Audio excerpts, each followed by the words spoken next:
for International Women's Day Science Edition, one of the best books on the brain I've read in my entire life, hands down. The Molecules of Emotion by Candace Pert. The story of Candace Pert is very telling. She discovered the first endorphin molecule. The idea that we have morphine type molecules that are our own natural painkillers, she was the one who figured that out. And who took credit for it and won the first prize about it? The mentor, the guy that she worked for. And this happens to a lot of grad students, especially in the 80s and 90s. And instead of standing down, she did not. She stood up, she yelled about it, she made a fuss and said, I deserve that prize, not him. This turned her into a good bit of a pariah in the neurology community. She probably cost that mentor his Nobel Prize because of the stink, but it was her work. It probably didn't help that she was not quiet or dressed somberly.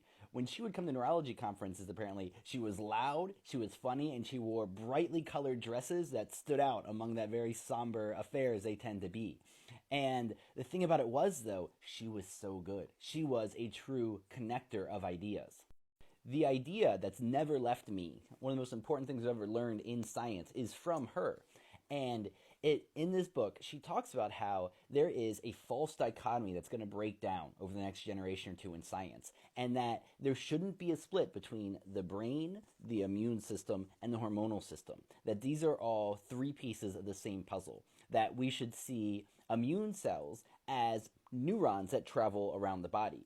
That we should see hormones as neurotransmitters that work in a more slow fashion. And that really, these three systems are constantly interacting with each other to the point that they are all truly joined together. And to try to split between them is part of the reason that we're not making more progress than we are on things like autoimmune disorders.